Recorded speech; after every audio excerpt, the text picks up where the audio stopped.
আমাদের মিডিয়া ইন্ডাস্ট্রির সভাপতি একজন মা হয়েছে সেই বলতে চাচ্ছেন। বুবলির নাম শুনে রীতিমতো চিন্তিত অপু বিশ্বাস। বুবলির বাচ্চা হওয়ার নাম শুনে রীতিমতো চিন্তিত, রীতিমতো ভাবনায় পড়ে গেলেন, রীতিমতো চিন্তায় পড়ে গেলেন, রীতিমতো যেন স্তব্ধ হয়ে গেলেন ঢালিউড কুইন অপু বিশ্বাস। এখানে বড় অদ্ভুত প্রশ্ন, যে প্রশ্ন করার কোনো স্কোপ ছিল না, যে প্রশ্ন করার কোনো জায়গা ছিল না। সাংবাদিক আপাতত পুরাই দুর্দান্ত লেভেলের সাংঘাতিক।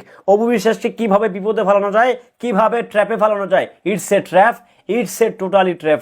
এরকম প্রশ্ন তো প্রশ্নই আসে না। অপু বিশ্বাস কেন উত্তর দিবে বুবলি সম্বন্ধে? অপু বিশ্বাসের বোন লাগে নাকি? হ্যালো এভরিওয়ান, আসসালামু আলাইকুম। শিমুল আছি আপনাদের সঙ্গে। ঢালিউড কুইন অপু বিশ্বাস উনি কোনো একটা খাবারের দোকান, হোটেল কিংবা রেস্টুরেন্ট ওপেন করতে গিয়েছে।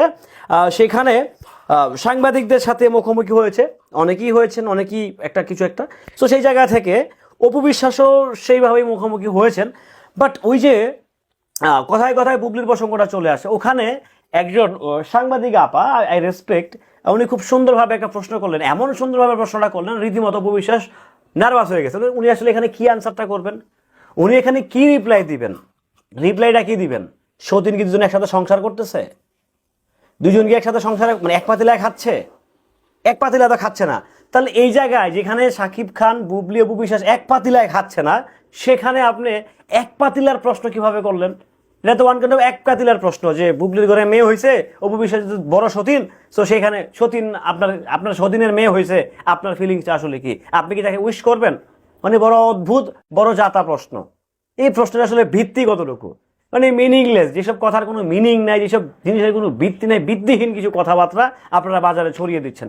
একটা মানুষকে এভাবে বিভ্রান্ত করা উচিত না আসলে। সে যেই হোক না কেন, সে হতে পারে অপু বিশ্বাস, সে হতে পারে বুবলি, হোয়াট এভার দ্যাট, সে যেই হোক না কেন, এরকম ভাবে পেঁচায়া পোষায়া পিছলায়া পাছলায় আসলে খুব বাজেভাবে এটার করার আসলে কোনো প্রয়োজন আসলে আমি মনে করি না। এটা তো আসলে অত্যন্ত দুঃখজনক। একটা মানুষকে খুব সুন্দরভাবে পেঁচানো হচ্ছে। যাই হোক, অপু বিশ্বাস এখানে নীরব ছিলেন, এখানে নীরব ভূমিকা পালন করেছেন। এটা সত্যি কথা বলতে একটা দুর্দান্ত চমৎকার ভূমিকা পালন করেছেন উনি, যে এখানে কোনো কথাই বলেন না উনি।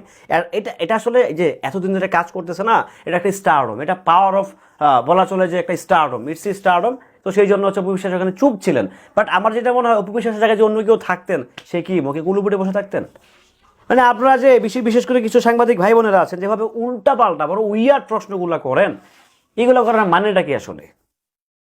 এগুলা করার আসলে মানেটাই বা কি? বড় অদ্ভুত প্রশ্ন না, বড় উইয়ার্ড প্রশ্ন, যেটার কোনো মিনিং নাই, যেটা অলরেডি অপু বিশ্বাস বলে দিয়েছে যে আমি এই নামটা শুনতে পারি না, এই নামটাকে আমি ঘেন্না করি। তারপরেও কেন আপনারা বারবার একই নাম বারবার প্রশ্ন করছেন, একই জিনিস তাকে খাওয়ানোর চেষ্টা করতেছেন? বড় অবাস্তব, বড় অবাঞ্ছিত কোয়েশ্চেন হচ্ছে আপনারা বেসিক্যালি করে থাকেন তাদেরকে। অবশ্যই আপনাদেরকেও ভাইরাল হইতে হবে। আপনার এই প্রশ্নটা না করলে আজকে আমি ভিডিওটাই বানাইতাম না। তো যাই হোক, দিন শেষে এখানে ঢালিউড কুইন, সবার ঢালিউড কুইন চুপ ছিলেন, নীরবতা দেখিয়েছেন। এখানে উনি রীতিমতো কিছুটা বিভ্রান্ত ফিল করেছেন, হেজিটেট ফিল করেছেন, উইয়ার্ড ফিল করেছেন। স্বাভাবিক না, উনি গেছেন এক কাজে আর এক কাজের কোয়েশ্চেন করে বসে আছেন, সিম্পল। তো যাই হোক, দিন শেষে এখানে অপু বিশ্বাস চুপ ছিলেন, নীরবতা দেখিয়েছেন। এটা ডেফিনেটলি একটা চমৎকার দিক ছিল, এটা ভালো লাগার দিক ছিল। তো সবাই ভালো থাকবেন, সুস্থ থাকবেন। আসলে অপু বিশ্বাস ওখানে আমার যেটা মনে হয় যে উনি অনেকটাই বেশি বিভ্রান্ত কিংবা উইয়ার্ড ফিল করছেন। আসলে তো ওনাকে অপু বিশ্বাসকে কেন বুবলির প্রসঙ্গে প্রশ্ন করা হবে? কেন? ওয়াই আসলে কেন? এগুলো বড় অদ্ভুত, বড় আসলে উল্টাপাল্টা প্রশ্ন। এগুলো আসলে এটার কোনো মানে নাই। এসব মিনিংলেস কথাবার্তা আসলে এগুলো বাদ দিতে হবে, এগুলো বাদ দেন। ভালো প্রশ্ন থাকলে করেন না, আমরা সুন্দর সুন্দর কথা বলি। ভালো থাকবেন সবাই, সুস্থ থাকবেন। অপু বিশ্বাস, বুবলি, ক্যাচালের আপডেট পেতে সঙ্গেই থাকবেন। ক্যাচাল নিয়ে চলতে ভালোবাসি, ক্যাচাল নিয়ে বলতেও ভালোবাসি।